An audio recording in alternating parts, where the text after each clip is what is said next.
All right. Okay, okay, great. So tonight is the beginning of Yud Zayin Tammuz, which obviously is the beginning of the 3 weeks, and a fast day. So it seems like so I better drink some water while while we still can. So it seemed like it worked out rather well that the topic for tonight is going to be about Teshuvah, and that seems kind of apropos and fitting for the beginning of the 3 weeks. So just a quick review. Last week, some of you were here, some of you weren't here. But last week we began to look at Likuktei Moharan Torah Vav, which is number 6, is Torah number 6. And we looked at the first section. And the main point was what? The main point was that we have to learn to work on and achieve the success in being able to reduce our own Kavod and instead to increase the Kavod of Hashem. Right? That was the basic lesson that Rabbi Nachman is teaching there in section 1 of that Torah. And then we connected that idea to the two eyes.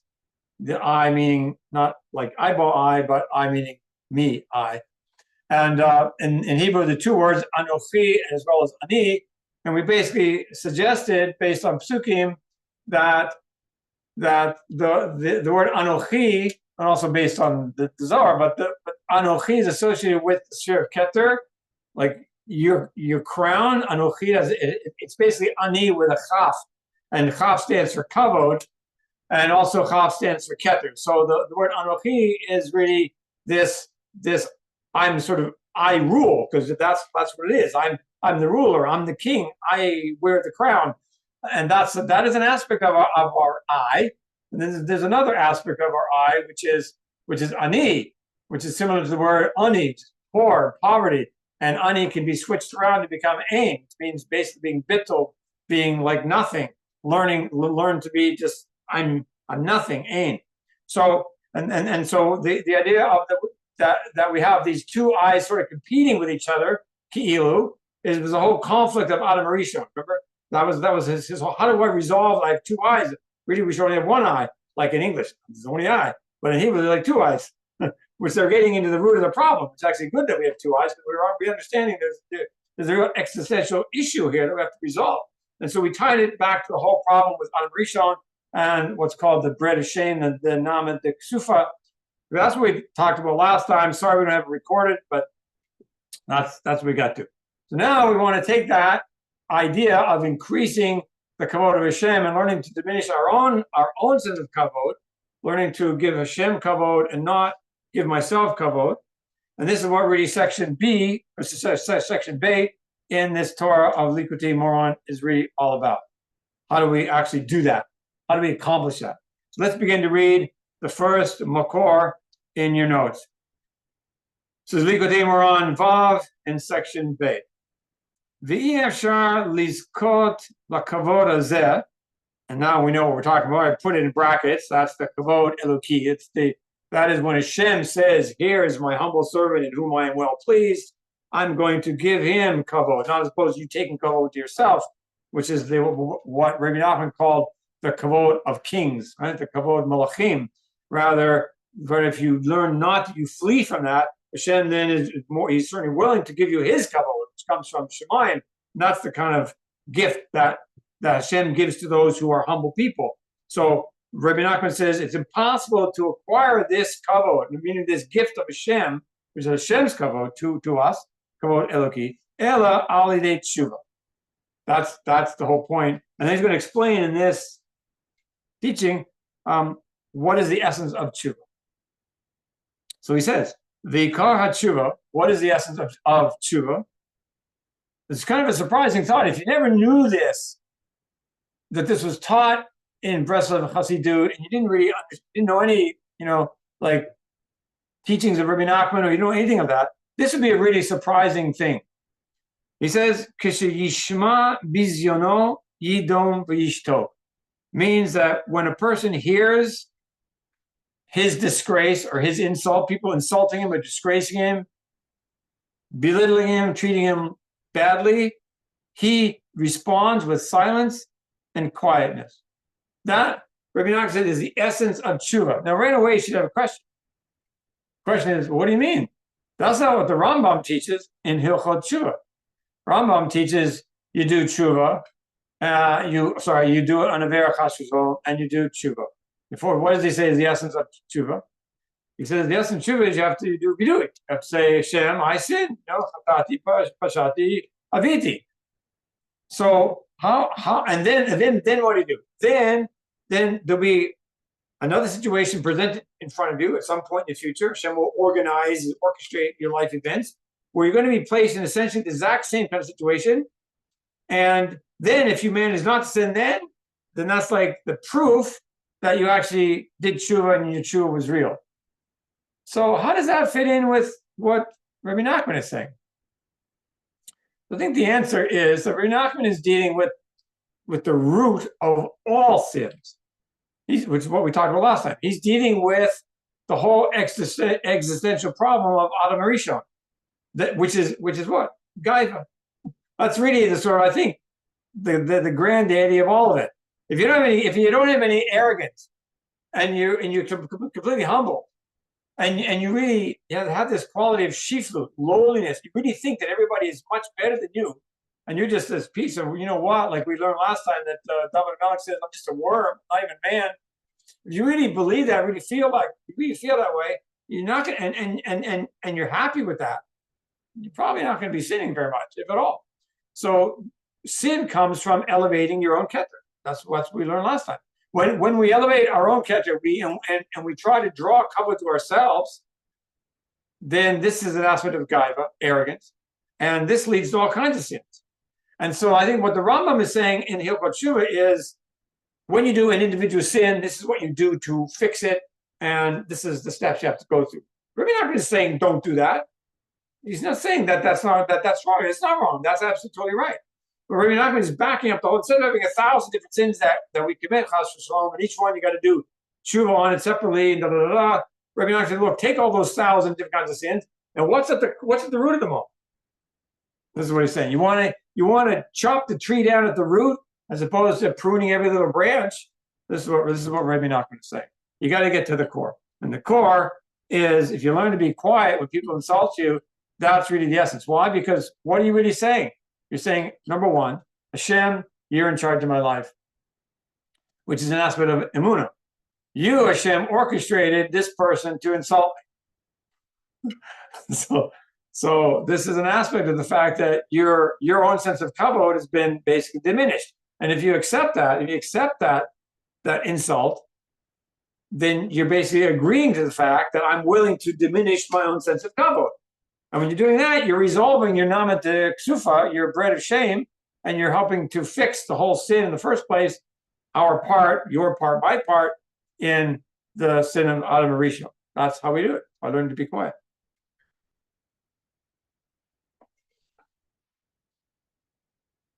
Okay, we'll go to the next little section. Rabbi Nachman continues. Basically, we quoted this last time, but now it's in context, and he uses this concept from the Zohar to emphasize what he's talking about, but he takes it a little step. He laid kavod below kaf. There's no kavod without a chaf. And he means the actual letter chaf. The letter chaf, in its essence, is kavod.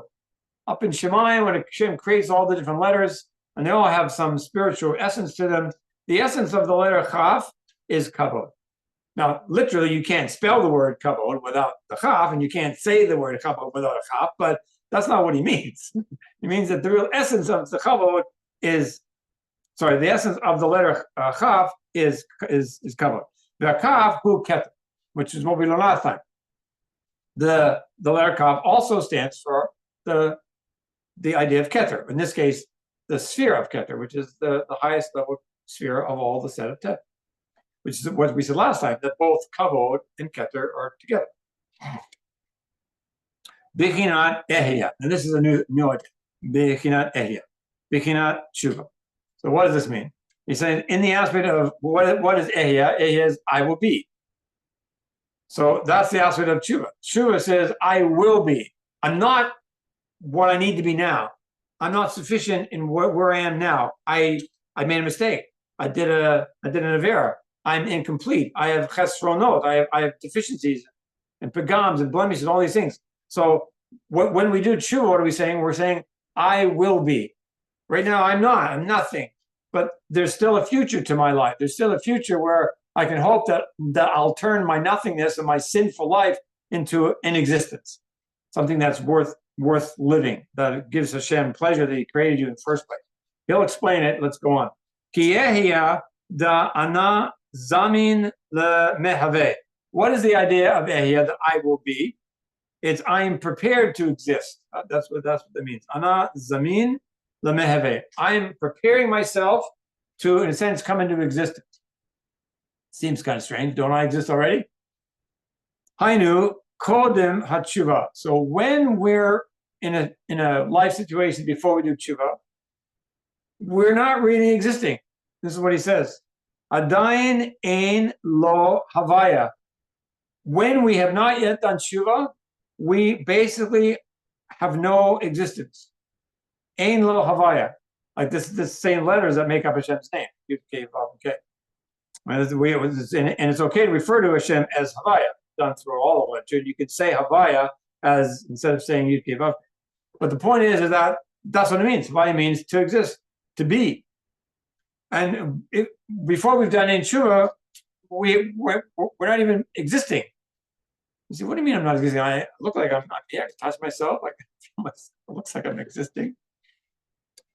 Going on. Ki'ilu adayin lo nit ava ba'olam. He's just kind of repeating himself. It's like I've never ever existed.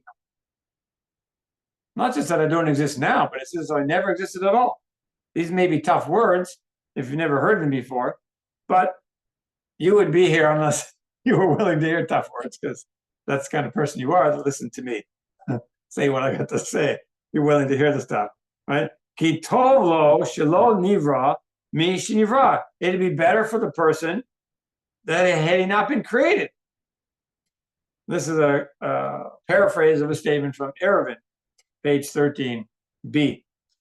And it's also something we say in at the end of Vidui in Yom Kippur, right? Basically, if we don't do any tshuva, then it'd be better. It would be better had we not been created than we had been created. And this is what Rabbi Nachman is saying. That's what this means. But if we do tshuva, then it changes everything. Let's go on. When a person decides and he comes to purify himself, tshuva, and to do tshuva, return to Hashem, then he becomes this aspect of ehiyah, meaning I will exist. He will actually come into a state of existence in the world. Now I'm actually preparing myself to exist. Now, why does he talk about ehiyah, by the way? Where is ehiyah? Which sphera is the name of Hashem, ehiyah, associated with?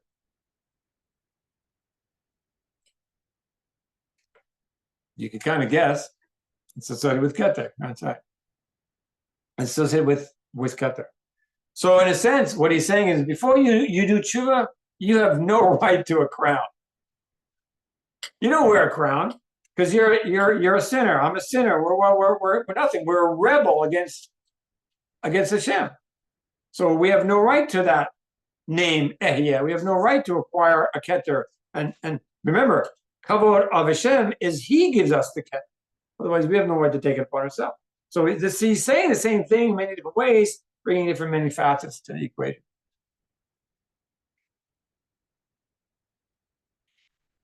Okay, I'll read one more paragraph, and then I'll take a break and see if anybody has comments or questions. Okay? He says again, this is the aspect of keter.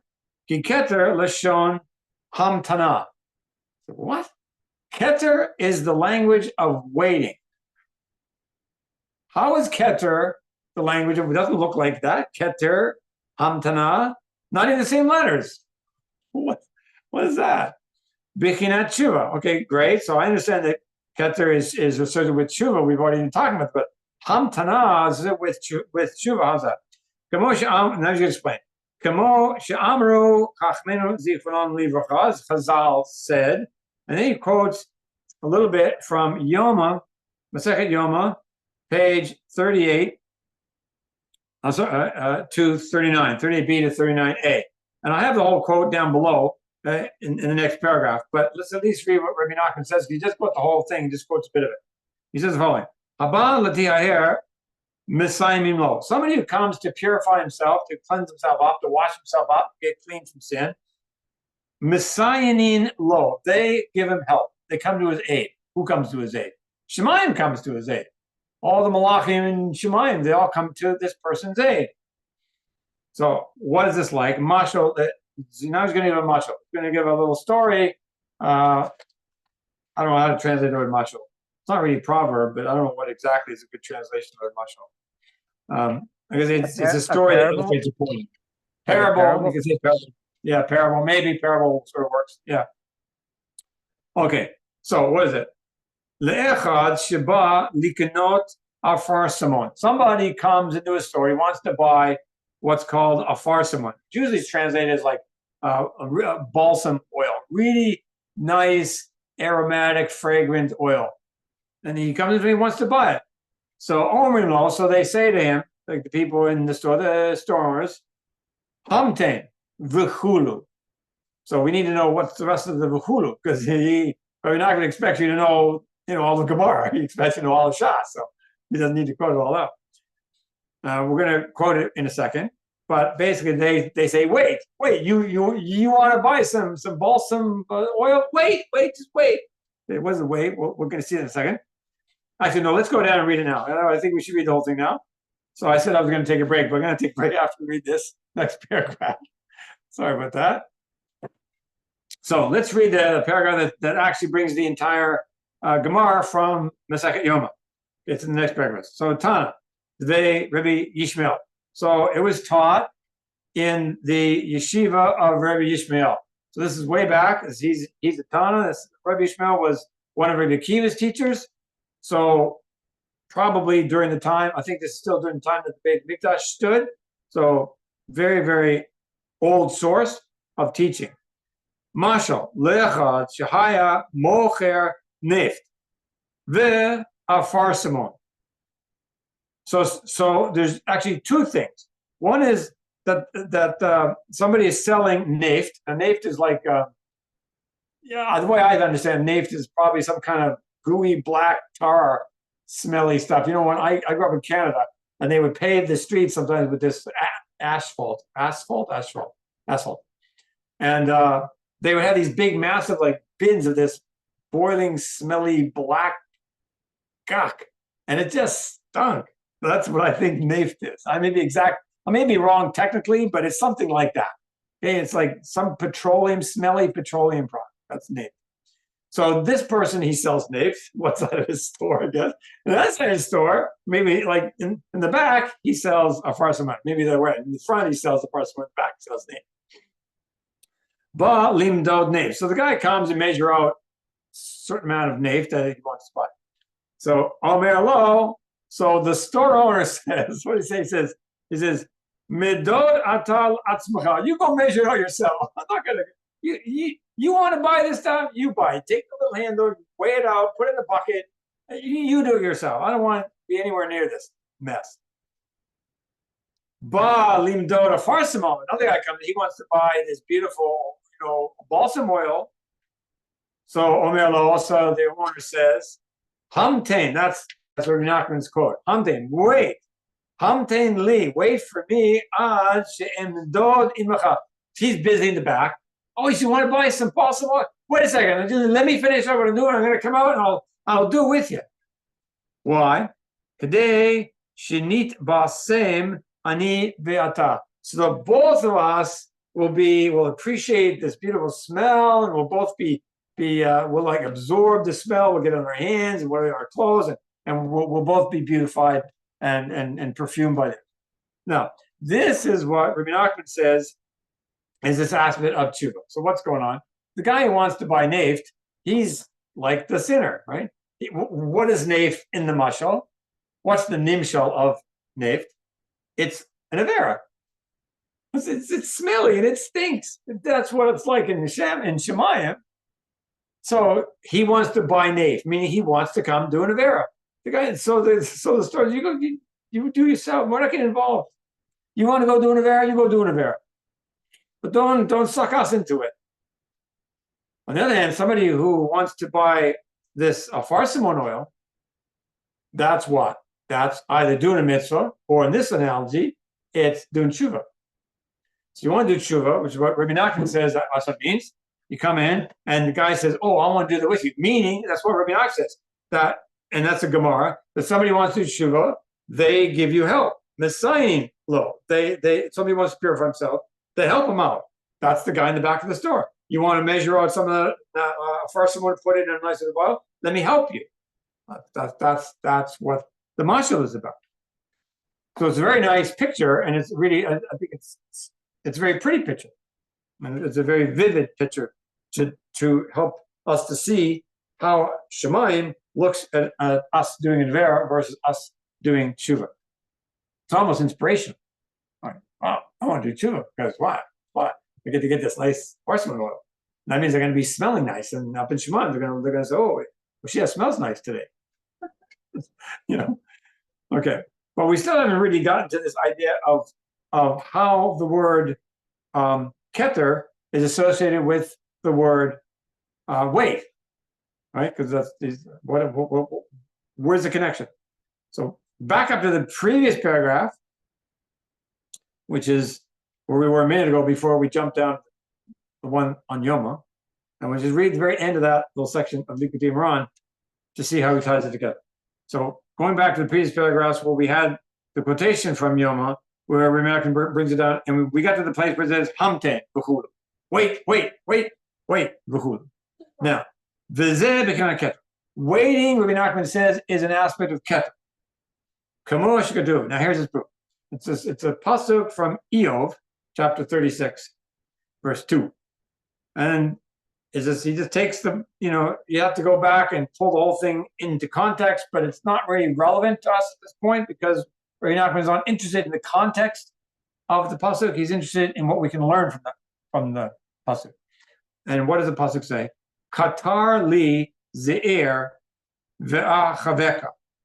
Now this is actually, the context is, I think, Elihu. He was one of Eov's friends, and he was telling Eov, just wait a second, just hold your horses, and let me say some things to you. I think that's the context of the pasuk. But the word katar is the word wait. So really saying, just wait for me a little bit, and I'm going to tell you some things that you need to hear. So we see katar, which is the same as keter, which is different vowels, means wait. So this is what Rabbi Nachman is teaching us, that keter, now he takes that word katar as actually the word keter or wait. He says that's the essence of the sphera of keter. It's the essence of the sphera of crown. It's the essence of teshuvah, meaning waiting. Meaning what? Patience. You have to be patient. You have to be patient with yourself. You have to be patient with other people. And we're going to see when somebody insults you, what does it mean to wait? Don't say anything. Wait. Keep your mouth closed. Don't jump in there. And when somebody insults us, why do we want to say anything? Because what got offended, really? Our honor. Our sense of honor got affected. That's the whole point. That's the whole point. So by diminishing, remember that's the way we started off last week. A person has to learn to mimayet his own kavod. He has to learn to diminish his own kavod. How does he learn to diminish his own kavod? By being quiet when he's insulted. Why? Because when you're insulted, what gets you, what just stir you want to just say something. It's just so hard. Isn't it hard, guys? Ladies and gentlemen, isn't it just so hard to just not say any? And also, don't say thank you, because that's also not silence. Silence means silence, like dom and shtika, silence and quietness. This means And it's not even the bad. You can be quiet and look at the person, but these eyes just want to kill. That's also not silence. I mean, it's silence technically, but it's not really silence. We know what silence means. Silence means I accept this because Hashem gave it to me. And really, the Mefarshim say, what does it really mean? What's really going on when somebody insults you? And when you're quiet, what are you really saying? What you're really saying is, Hashem, I know that you arranged this. You orchestrated this for me. Why? Because you know that I need this in order to help reduce my gut. That's it. And so when we are willing and able to be silent at that moment, it's accepting the fact that I have gaiva that needs tikkun. That's what it is. And therefore, it's the very solution to the Chet of Adam Rishon. Because he said, well, we learned last week, he tried to figure things out for himself, and he took the fruit after Chava ate it, and he ate it himself. Simple. He tried to come up with his own solution. He didn't say to Hashem, what am I supposed to do now? We said last week, I think it's a pretty decent shot. What should he have done? He should have prayed to Hashem. The praying to Hashem says, I don't know what to do. I don't have a clue. I'm lost. What am I supposed to do? My wife, my soulmate, she just ate from this fruit, and you said don't. And now, what am I supposed to do? He didn't do that because this guy ruled. He says, I can rule. I'm a king. I'm over all the malachim. They all worship me and bow down to me. And that was his problem. Problem was he chose to elevate Keter and emphasize Keter instead of elevating Malchut and emphasizing his nothingness, emphasizing his shiflut, that he really had nothing to say, just a prayer. Remember we learned about the pasuk from David HaMelech. He says, the people hate me. Maybe, I don't know if I brought it down again in this or not. I don't know if I did. Anyway, people hate me. And what was his response? He says, I need tefillah. I need tefillah. Instead of my love, they hate me. So what's my response? I need tefillah. So really, that's what Adam Rishon should have done. He just should have said, I need tefillah. Hashem, let me go do some. Hang on a second, Hava. I got to go talk to Hashem. Go over here in a beautiful garden. Wonderful. Great place to do. He'd want to do it. It was a perfect setup. He even hid for a while afterward. He ate it. Hiding is being secluded. So he should have did it. He should have did his hiding, his seclusion before. Okay, anyway. So that gets us to that point. So I'll take a pause for questions or comments. Don't be embarrassed if you want to ask something, or don't be shy. Or you just have something that you want to add or offer. Yeah, I see somebody typing.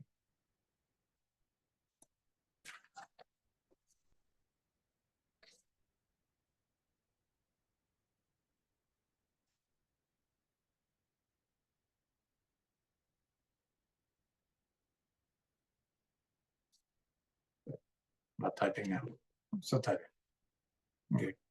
Keep on typing, and we'll get your comment here in a second.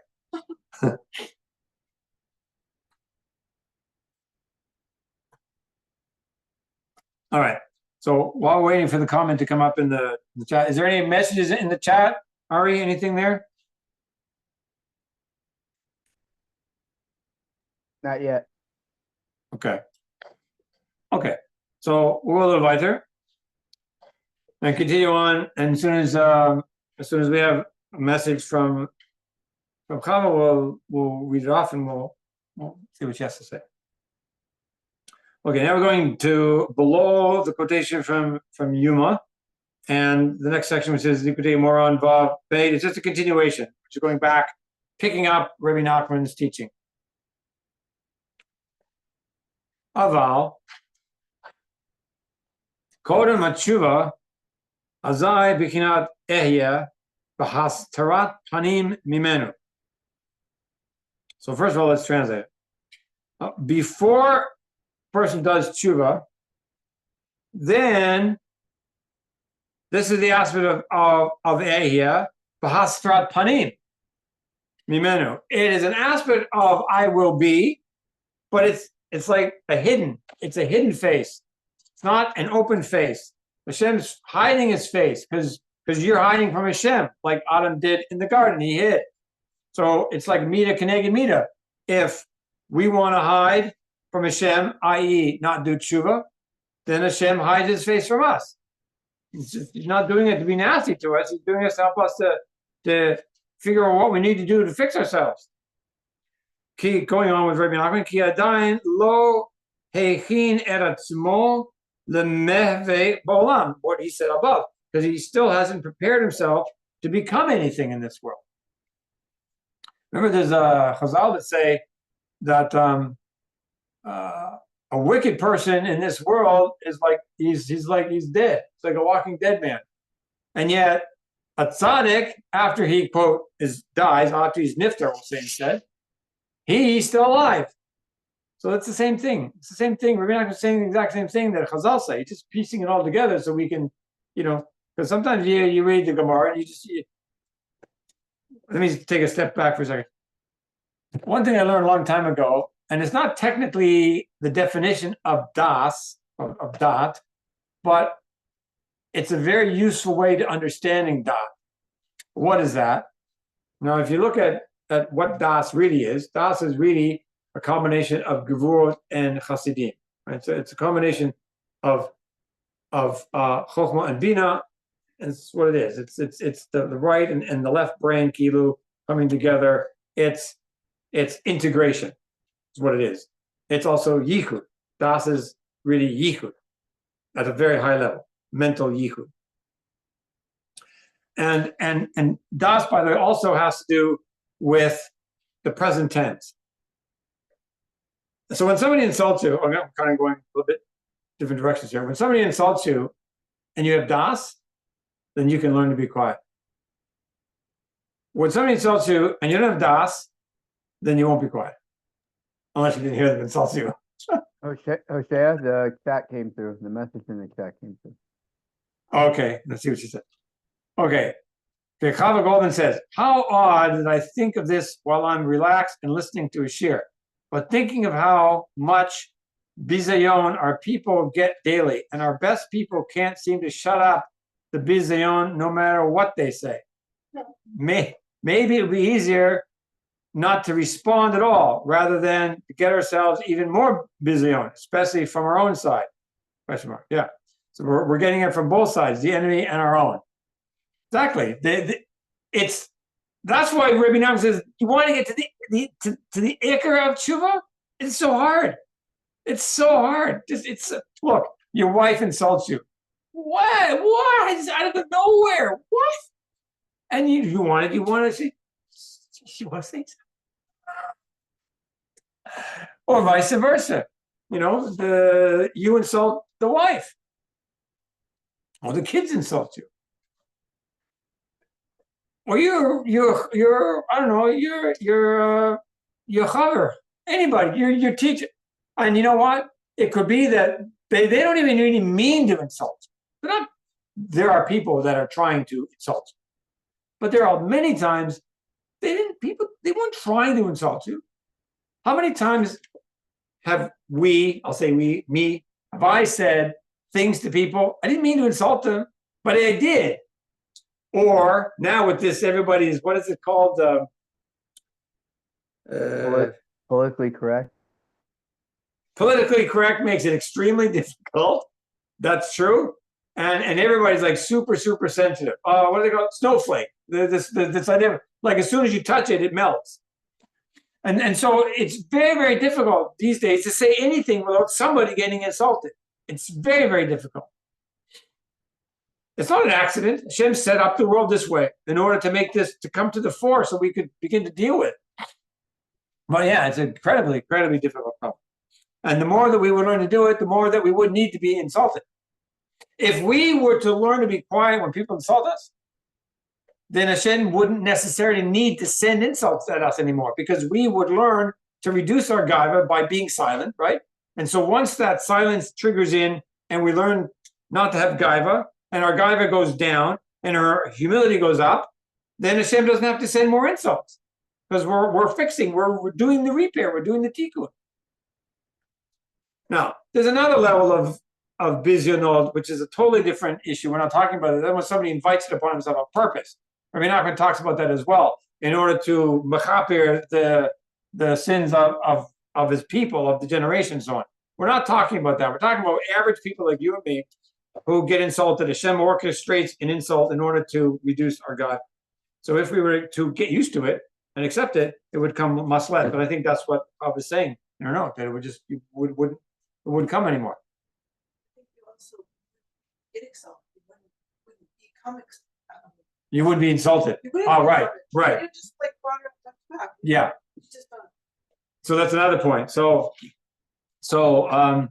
once you get used to being insulted and you be quiet with it, and you know that Hashem is doing it, then you wouldn't even perceive it anymore as an insult, like future ones.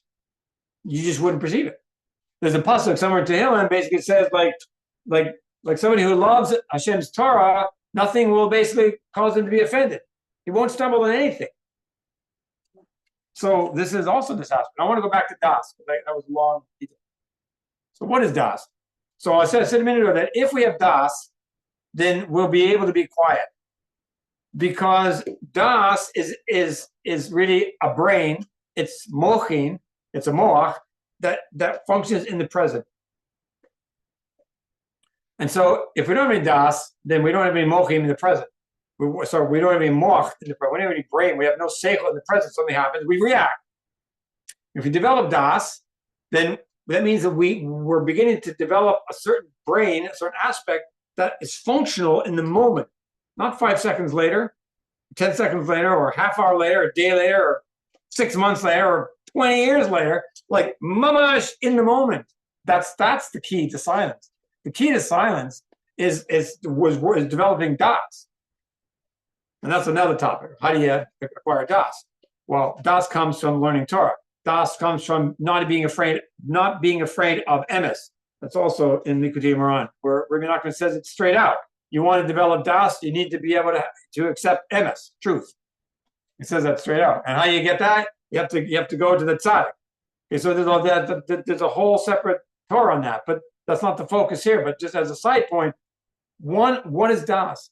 Das is taking all these pieces of information, this Chazal over here, this Zohar over here, this Halacha over here, this Likuktei Moharan over here, and squeezing them into a picture, putting them all together so you can see something you didn't see before.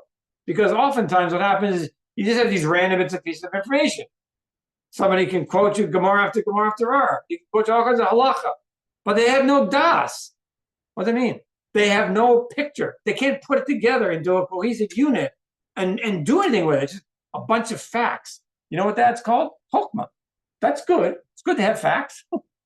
It's good to have facts. Good to have all this knowledge. And that's normally that's what knowledge is. Problem is we use the word knowledge to translate Das, which is not really knowledge. Das is really integrated awareness. And so that's really what it is. And so the more that we are able to take bits and pieces of information, Torah, and put it together into a picture, that helps build Das. That's what helps build Das. And the more Das we have, the more moach we have in the present, right now. Meaning, soon as somebody insults us right now, we're able to be silent and we know, oh, that's right, Hashem's doing that. That person didn't do that. Hashem did that. That person is like if a dog gets mad at you, and you take a stick and you shake it in his face or whatever you do to correct it, and the dog comes grabbing at the stick, he thinks he's going to get the stick. He's mad at the stick. What is the stick? Stick is nothing. It's the person holding the stick. Who's holding the stick? Hashem. Hashem is holding the stick. And if we had that kind of Das on a constant basis, that as soon as it happens, we're going to say, Hashem orchestrated this insult, Baruch Hashem, I needed this. No, you don't say that to the person, because that's insulting them. Right? But it's an internal awareness that you know this. Okay, I hope that made a little bit of sense.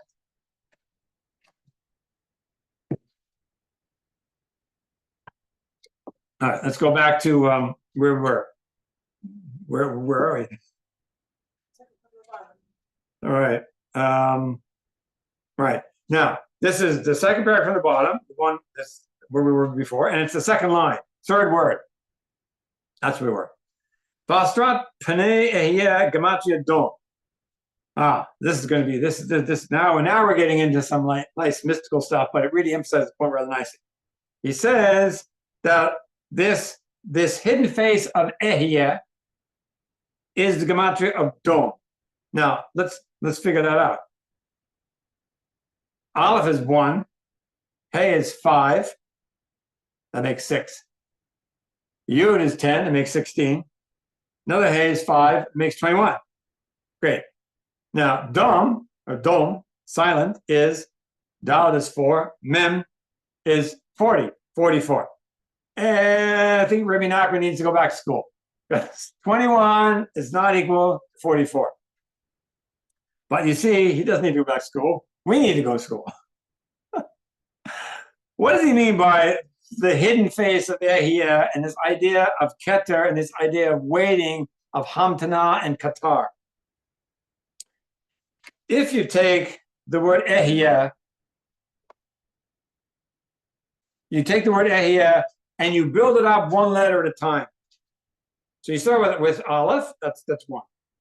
Now, you made progress, but you didn't get all the way to existence yet. I'm still in this process of Ehiyah.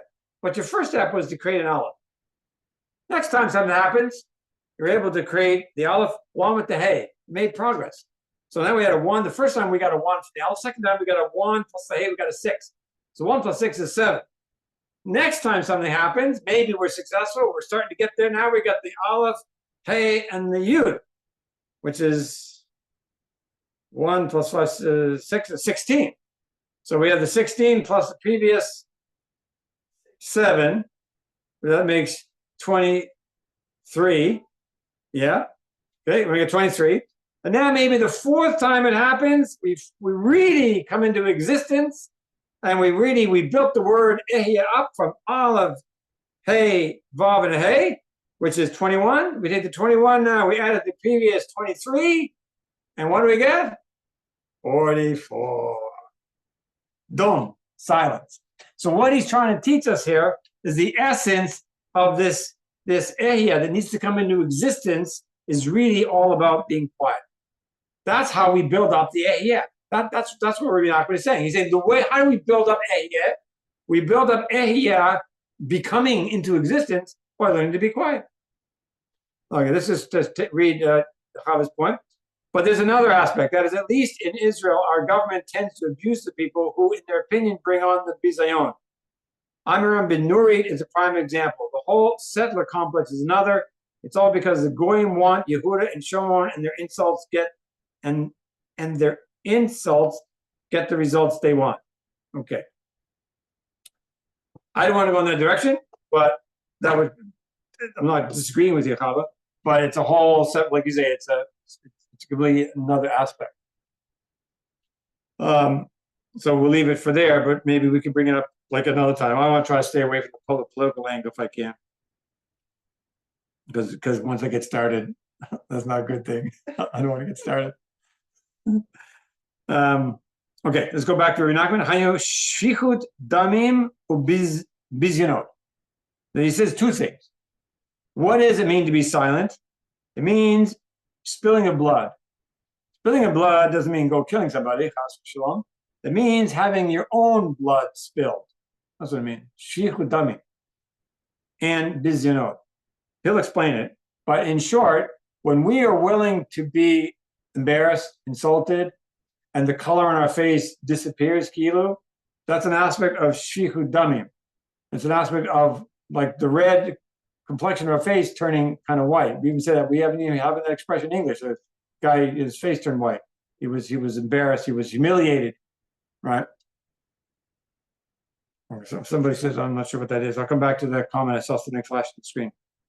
Let's continue to read and we'll come back to that comment. Al Shem, and now he's going to quote a pasuk from Shmuel Aleph, chapter 2, verse 30. Ki mechabedai achabed. Somebody who honors me, Hashem says, I will honor. This is what we've been talking about all along. U vozai ye kalu. And somebody who disgraces me, Hashem says, who gives bizion to me, to Hashem, kilu, he will be treated lightly. He'll be treated like nothing. Ki adayin hadam shebachalal ha'asmali shebelev. Now he gets into a mystical concept. It's not to be understood physically. He's talking about this mystically speaking. There's blood on the right side of your heart. There's blood on the left side of the heart. Don't think physical, okay? Think of your spiritual essence in Shemayim. There's blood, whatever that means. In other words, life force in your left side of your heart, and there's life force, i.e. blood, in the right side of your heart. Left is usually associated with like the negative stuff, a lot of din, in this case, the Sitra Achra, and the right side is associated with Chesed and so on. In this case, associated with Kedusha. Let's read on, and I'll explain. Shisham, to the best of my ability. Shisham medod hayetzara. Because there, in the left side of the heart, where the blood is, where the vitality is in the left, that's where the Yetzer Hara resides. He lives there. The Yetzer Hara lives in the left side of your heart. Kamosha Ketuv, like we have a pasuk in Kohelet 10, verse 2. V'lev kasil lismolo. The heart of a fool is in his left. Meaning the blood and the blood that gives that fool his vitality is all in his left. It's in the left side of his heart. Adain hu betokef va'az. In other words, the left side is powerful. It's still giving him strength and might, and he's giving him lots of he's getting a lot of enrichment from that left side. He's feeling bold and mighty, arrogant. That gives him a certain amount of, look at me, I'm so important. Okay? That's why that person needs insult and he needs disgraces and he needs to have his blood spilled. Not literally, but what is the blood spilling he's talking about? Gematria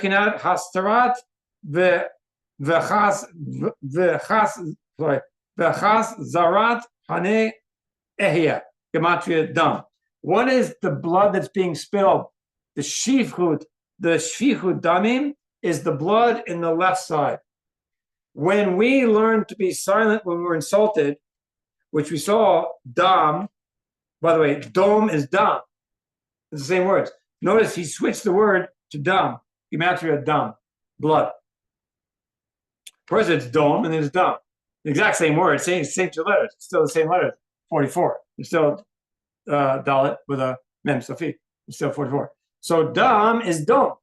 Dom is dam. And when this is how it works. Kabbalistically, how does it work? When we are quiet, when we respond with dom, silence, in the face of bizinot, what are we doing? We're changing the dam that's in the left side. That dam is changing itself into dom. And it's not dam anymore, since we were willing to be quiet. So by our essence of being quiet, the dam is no longer dam. It became dom. We turned it into something else. We got rid of it. It's not there. You're like, where'd it go? Where's the blood on my left side? It's gone. Where'd it go? It went away when I was willing to be dom. When I was willing to be quiet. And that's how you shecht the Yetzer Hara. That's how you kill it. You kill it by learning to be quiet when you're insulted, because it no longer has any force. Okay, there was a comment, I think, on here. You can see chat. Can't quite do it. There we go. This is kind of awkward for me. Oh, it's okay, Osha. I've been thinking these thoughts before tonight. Okay. Oh. That's it? That's the comment? Okay, sorry. It's kind of hard for me to do. I don't know what that is. Okay. So if you've been thinking about these thoughts all along, then we're on that's good. That means Hashem is working things out. Okay, so that's basically how we go about doing it. How we go about actually, that's the mechanics. Kabbalah, part of Kabbalah is like the mechanics. How do these spiritual forces work? And Rabbi Nachman tries this. Sometimes he just says things. We often explains things through psukim, and then he brings in like the actual mechanics of it. How does it happen? Here he really brings into the situation the mechanics, how it actually works, which I think is like pretty cool. And by the way, I don't know if he brings this up later in this Torah Vav or somewhere else, but you should also be realizing that the word dam is also similar to what word?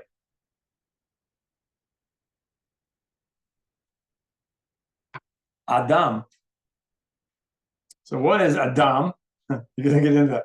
But Adam is somebody who hooked an aleph, which is a separate issue, to dam, to silence. And when that's the whole thing, what is this aleph? That's a separate thing. But when they would do that, and then then he becomes truly Adam. So built into the very essence of what it means to be Adam, at least in part, is this aspect of dam, learning to have blood, which is dog, which is being quiet. All right, so let's go on to the last paragraph on the page.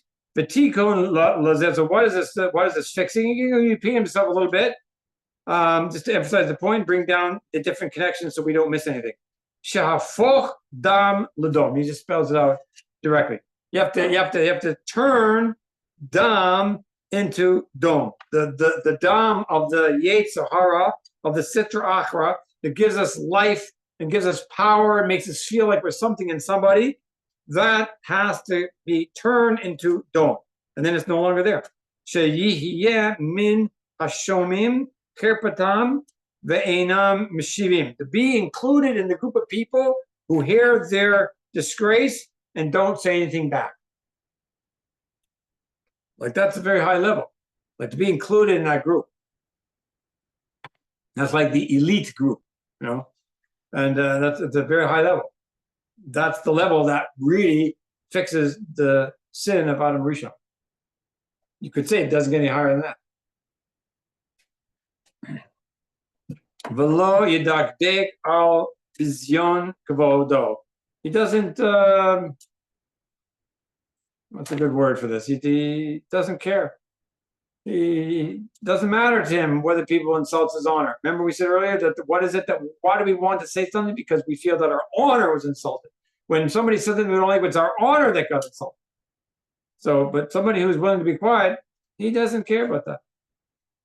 Oh, kishemakayim dom lashem. There's a pasuk that says, "Be silent to Hashem." That's in Tehillim. As HaKadosh Baruch Hu mapil lo chalalim. It brings up a new idea here. Now, the word chalalim in this context means corpses, dead people. What he's really saying here, but there's also another aspect of halal, which, well, let's just read it, and then I'm going to tie the three of them together. There's three meanings of the word halal that are being used here. Let's go on. Kamo shekatuv in Tehillim 37, verse 7. Dom lashem v'hit cholel. The word used, the pasuk is usually translated as be silent to Hashem, learning just be quiet when things happen.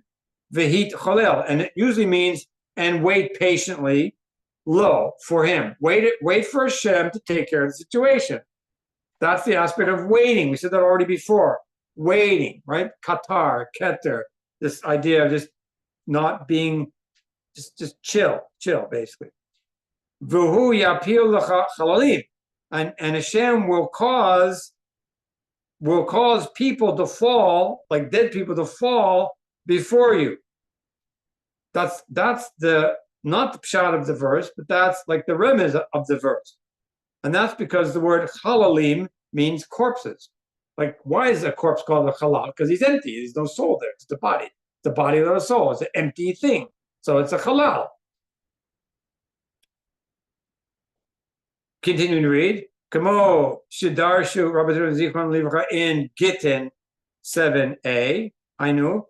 V'libi halal v'kirbi. That's a pasuk of Tehillim. That's David Melech saying that in Tehillim 109, verse 22.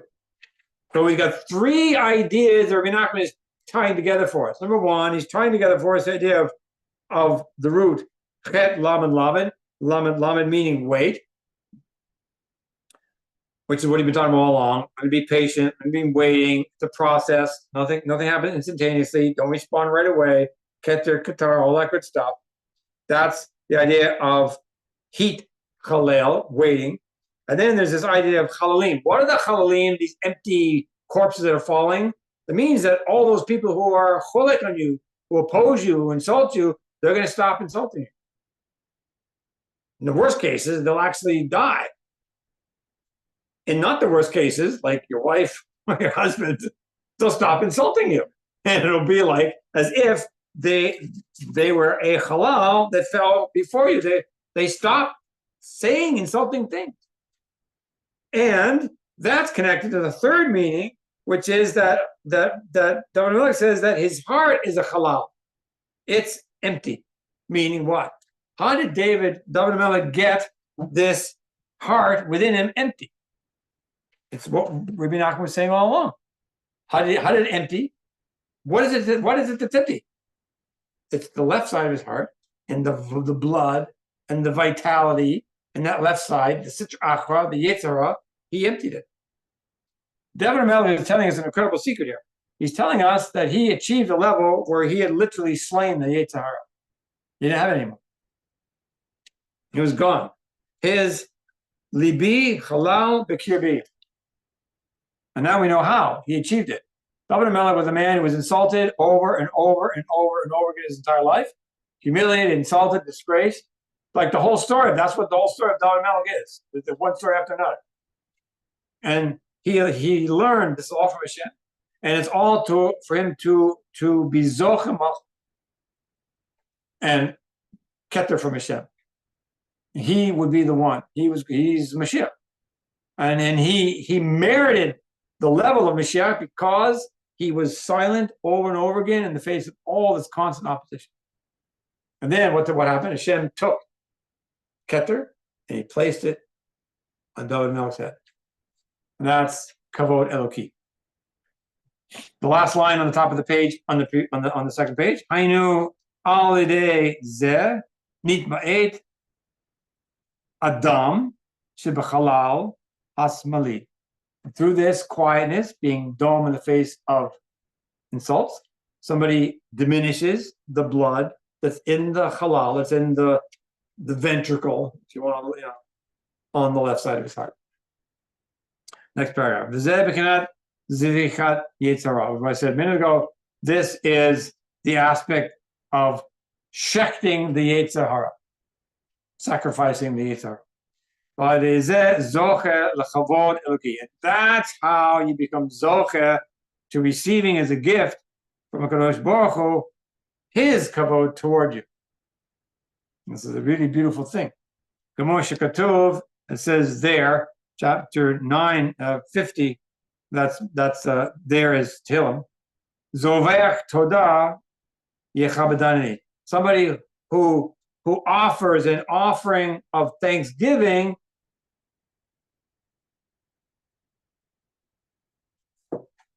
he will receive honor, or I will honor him, or they will honor him. Not sure how that last word should be translated. Now let's look it up. That's the best way to translate that.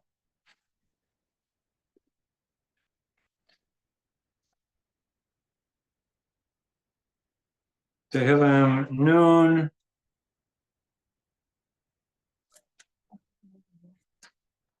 Let me see. It's the last pasuk in Tehillim Nun. Zoveach todah yechabedani. Okay, so they translated here. This is an art school translation. He who offers confession, what basically means he who sacrifices a todah offering, honors me. Yechabedani, they say honors me. Okay. And then we learned already that somebody who honors me, that was a pasuk of Shmuel on the previous page. I brought down, he who honors me, then Hashem honors back. Going on with just trying to wrap up quickly here now. V'darshu chachamenu zichronam livracha and Sanhedrin. This is from the Gemara. Al zvichat hayetzara. That they basically say, Chazal say in Masechet Sanhedrin that pasuk is directly talking about sacrificing the Yetzer Hara. And how does it come about? By being happy, by offering a sacrifice of thanksgiving. So meaning when somebody insults you, silently you say, thank you, Hashem. That's a sacrifice of Toda. That's what it is, because you're recognizing that Hashem is doing this not to cause you tsar. He's doing this to fix you. So you should say thank you. Don't tell that person thank you. That's insulting. It's a silent, right, sacrifice of the Toda. Okay, and the last one here is in Yoma, the second Yoma, page 23a, famous Chazal. This is what we want to be. Ha ne lavin ve'enan ol lavin. Somebody who is insulted but doesn't insult. Shomim cherpatam ve'enan mishivim. We quoted that already earlier on the previous page. Somebody who hears their disgrace and doesn't respond. Osim me'ahava. Does what he does through love. Usmechim beyisurin, and is happy through all these trials and tribulations that come upon him. Alehem, about those people that can fall into that category. B'ezrat Hashem, you and me. Ve'o havav ketzet hashemesh bigvurato. People who love Hashem are like the sun, the going out of the sun in its might. I quoted this at the end of one of the recent articles about Yeshua, how he was able to tell the sun to be quiet. It was basically applying this lesson. Yeshua was able to tell the sun to be quiet because he was willing to be quiet when everybody in the nation came against him, because they thought that all he wanted to do was take over the leadership of the nation. And the last bit is a quotation from Shimon Esrei, just to let us realize that we actually say these things every day, right? This is in the Tachanun portion, when we're standing up after we say the brachas. One of the things we say is V'lim kalalai nafshi tidon. Those who curse me or insult me, may my soul be silent. So it's not like counting from left. It's not from left field. You can basically tell your friends, hey, you know what? It says so. You say this 3 times a day in Shemon Esrei. So when people curse you and insult you and mock you and belittle you and disgrace you, you're supposed to be quiet. You're not supposed to return. You're not supposed to come back at them. You need to be quiet. So this, I hope, helped put some structure around not just like why we should be quiet, like why, what does it do? Somebody can say, be quiet. When somebody says be quiet, yeah, but why? You know, we live in an age where you want to know the reasons for everything. Why? What's the good in it? And so this hopefully explained that, gave structure to what? What can the silence accomplish? The silence accomplishes the death of the Sitra Achra within inside of us. That's like huge. That means that the Zoma, the pollution that got injected into Chava and Adam at the very beginning from the Nachash, that's how you get it out. That's how your blood gets purified and it's not there anymore. And then you've rectified the entire sin of Adam Rishon from the very beginning. That's what we're here to do. We're here in this physical, fleshly body to fix our part, our chelik, in the Chet of Adam Rishon. So hopefully it helps. I don't know, maybe we'll continue on with Likuktei Moharan 6 next time, or maybe not. But this was really the essence I really wanted to talk about, was parts 1 and 2, which I think is a nice package that can help us. As oftentimes happens in reading Likuktei Moharan, the more you get through the lesson, it gets deeper and deeper, and then you just lose everybody because it's too much and it's Kabbalistic stuff, right? It's hard. But I think this is stuff we can grasp. Still a lot of sources here, but I think it's something we can grasp, we can use, and hopefully we can apply. B'ezrat Hashem will be successful. Okay, that's essentially the end of the lesson. But anybody wants to say anything or offer comments, now is your chance. Speak now or forever hold your peace. Speak, don't be silent.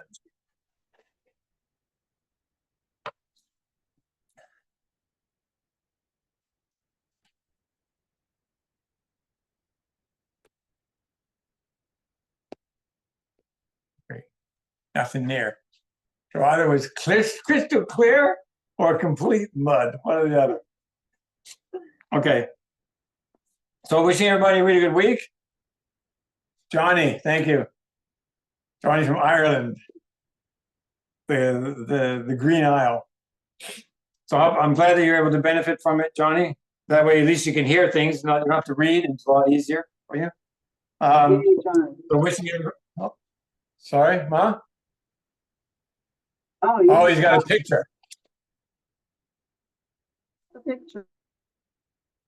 But when I. Is that a picture like outside of your window in Ireland or something? No, this is a picture of somewhere in Eretz Israel where it's partly barren and partly green. Oh, it's a great place to do Hippolyta right there. I was like, I wish Very I had a nice. land like that. Yeah, so most of us get stuck doing Hippolyta, on our Marpesid or, I don't know, wherever, top of a roof. You do not want to be right. Yeah, it's difficult. I mean, when Rabbi Nachman lived, they all lived in small little towns. They walked 5 minutes and they're out in the fields. Like for me to walk just to get to a field would take me 30, 35 minutes just to get there. Then when I get back, it's going to take me longer. I'm going uphill, and I'm going to be exhausted. It'd take me probably 45 minutes, and that's an hour and a half. I did just walking to it. I used to just stay here instead of the Marpesid. I didn't get to be in the field at all for my hour of Hippolyta. Okay, so whatever. That's the way it is. All right. Okay, everybody, if that's it, then I wish everybody a really great week. Take care of yourselves. And B'ezras Hashem, we'll see each other next week. Have an easy fast. You too. Okay. Thank you.